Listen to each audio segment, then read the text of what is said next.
Meghan traveling in commercial disclosing private passenger information on TikTok, no less. But American Airlines directives on passenger identities is ironclad. It is uncomfortable. I don't think, because she's done this before for photos, I don't think that is a real baby bump. I think way too big. It's way too big. And sort of too low as well. Yeah, it's like a metre out there. I mean, It looks the wrong shape. Where's she going to give birth there? Through her knees or something? I mean, that is too low. They're putting themselves on the world stage using expensive PR while demanding privacy, while writing books, while being on Oprah that had 50 million viewers. People who want privacy don't do that. You live your life quietly in privacy. So it's such hypocrisy. I think they did a brilliant job. Just when you thought Meghan Markle's PR moves couldn't get any stranger, bam, another headline crash lands. And this time, it's flying high at 30,000 feet. According to page 6, Meghan supposedly ditched her Lux private jets to hop on a commercial flight like a humble duchess, complete with handwritten thank you notes for the crew. Sounds heartwarming, right? It would be if any of it were real. In a twist that has social media collectively rolling its eyes, the flight attendant at the center of this tale is now backpedaling, admitting she never even saw Meghan on board. No selfies, no video clips, no witness accounts, just a dusty image from 2016 and a whole lot of awkward silence. So what's really happening here? Is this just another PR stunt gone wrong, or the slow unraveling of Meghan's perfectly polished image? Buckle up, this story dives deep and we're unpacking every layer. Meghan traveling in commercial disclosing private passenger information on TikTok, no less.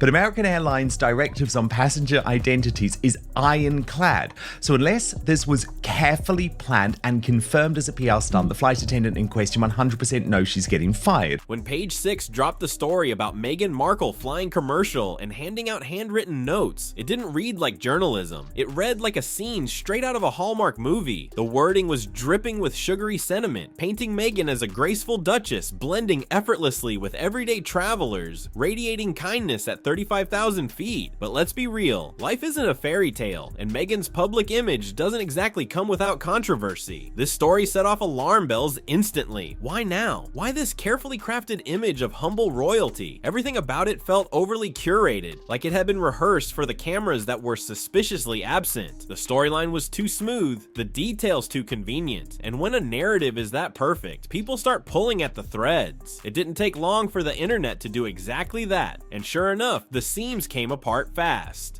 They say they hate journalists. Harry hates journalists. But to pay PR who say what you want and who, shape social perception in your favor while also disparaging and lying about others, thereby reaching their privacy, I think the whole, worldwide privacy tour is hysterical. This is where the cracks split wide open. The flight attendant who was supposedly starstruck by Meghan, she's now walking the whole thing back. In a recent interview with a French outlet, she admitted she never even saw Meghan on the flight. Let that sink in. Never. So what happened here? Was it a genuine mistake or a carefully orchestrated PR move? Because let's be honest, Meghan Markle isn't the kind of passenger you forget. Her presence would be unmistakable. This backpedal didn't just discredit the original story, it blew it apart. Why was her glowing quote used in the first place? And why is she retracting it now? The sudden reversal smells of a staged narrative gone sideways. And in today's media climate, a retraction doesn't kill a story, it ignites it. Instead of a sweet moment gone viral, this turned into a case study in how not to run a publicity stunt.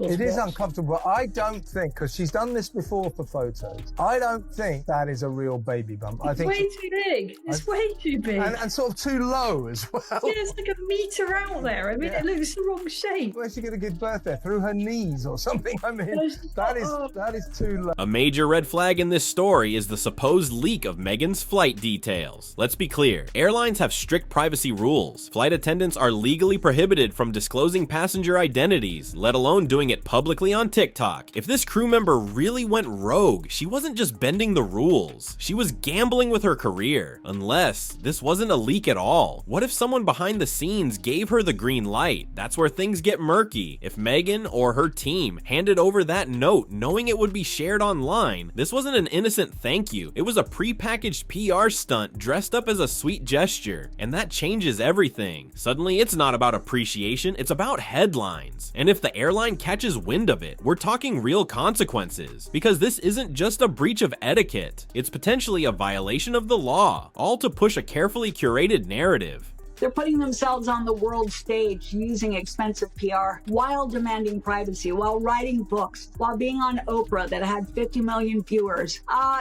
People who want privacy don't do that. You live your life quietly in privacy. So it's such hypocrisy. I think they did a brilliant job. Anyone who's tracked Meghan's media playbook knows she's got a thing for Princess Diana tributes. And this stunt checked every familiar box. Handwritten letters, that's a signature Diana move. The late princess was beloved for her personal, heartfelt notes, simple gestures that made her feel genuinely connected to the public. But now Meghan's dipping into that same well again, from fashion choices to public poses, and now this carefully staged humble duchess routine. Critics say she's not just inspired, she's reenacting. And here's the problem, it doesn't feel authentic anymore. It's starting to look like royal cosplay. What once might have been seen as respectful homage now feels more like strategic mimicry. The emotional beats are familiar, but the delivery overproduced. Audiences aren't buying it. The question they're asking now is this: how long can Meghan borrow from someone else's legacy before it stops feeling flattering and starts feeling desperate?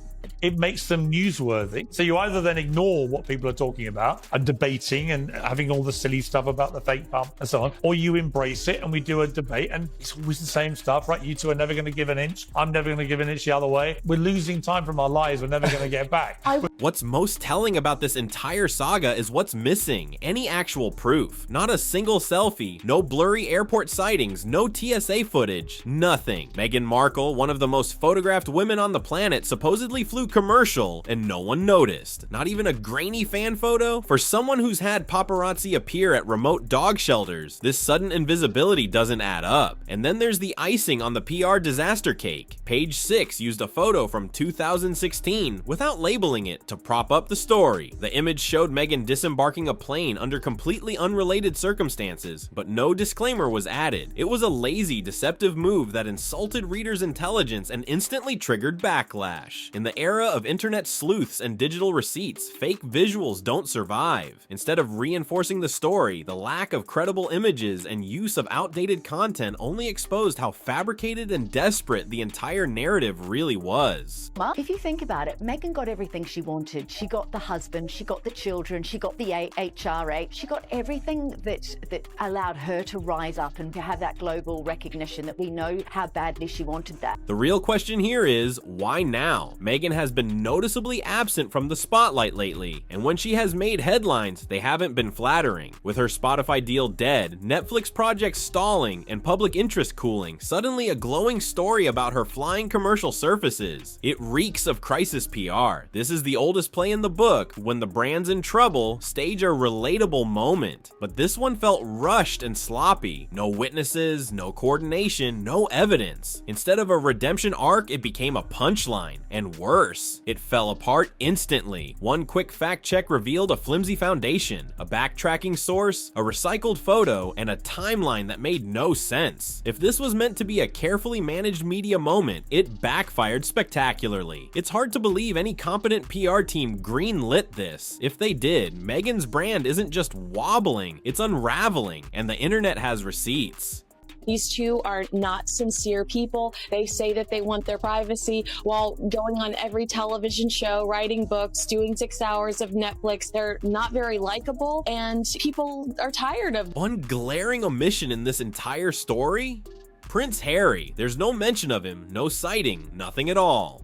For a couple so often portrayed as a brand duo, his absence feels deliberate. It's hard not to believe this narrative was crafted to present Meghan as a solo act, especially with ongoing whispers about a growing rift between them. If this was her attempt at a rebrand, it nosedived spectacularly. The silence around Harry only adds to the speculation that this could be the start of a separation, public, private, or both. And that ties into the bigger issue. Meghan's carefully curated image is crumbling. The storylines, from her parenting to to her marriage, from fame to flight stunts, are starting to feel artificial and disconnected from reality. People notice the inconsistencies. They see through the timing. The public, once captivated, is now critical. In a world where authenticity rules and receipts speak louder than headlines, Meghan's commercial flight story is more than a PR flop. It's a symbol of how off base her entire strategy has become. You can't script relatability, you can't Photoshop credibility, and you definitely can't expect to control the narrative when your entire brand is built on visibility. The truth is, the more Meghan tries to sell the fairy tale, the more people start asking what's real and what's just performance. And unless her team changes course, the scrutiny is only going to intensify. If you found this breakdown revealing, don't forget to like, share, and subscribe. Drop your thoughts in the comments. Was this just a PR slip-up, or is Meghan's entire brand in trouble? Stay tuned, because this story is far from over.